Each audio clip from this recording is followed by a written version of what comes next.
ॐ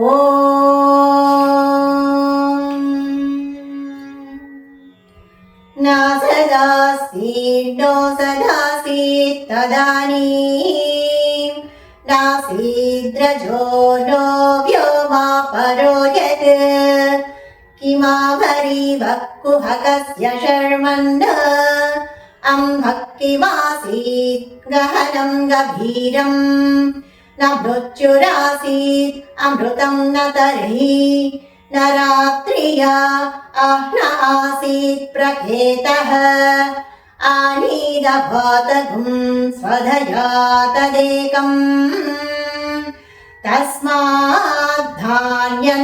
परः किञ्चनास तम आसीत् तमसा गूढमग्रे प्रखेतम् सलिलगुं सर्वमाहिदम् तुच्छेनाभवपीतं यदासीत् तमसस्तन्महिना जायतैकम् कामस्तदग्रे समवर्तताधि मनसोरेधः प्रथमं यदासीत् सतो बन्धुमसति निरविन्दन् हृदि प्रतीष्या कवयो मनीषा तिरश्चीनो विततो रश्मिरेषाम् दुपरिस्विदासीत्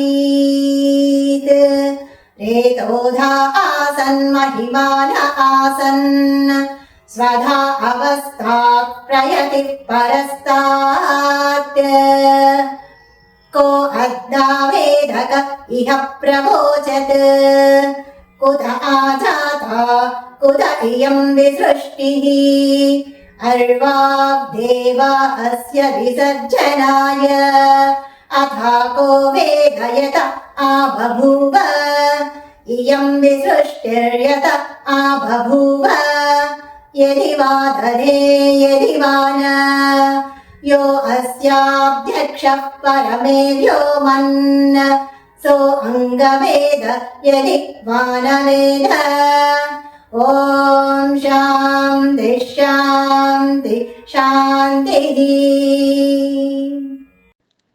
The Nasadiya Sukta is the 129th hymn of the 10th mandala of the Rig Veda. Its name comes from its first two words, Na, which means not, and Asat, which means the non-existent. In 7 short mantras, it delves into the depths of creation arising out of pure existence. It is a vision of what existed before creation, a time of no time, a place of no place, an intriguing something about which nothing definite can be said. Reality is neither existence nor non-existence. There was neither death nor immortality, for there was no duality whatsoever. There was only that one presence, throbbing in all splendor. There was nothing second to it. It alone was.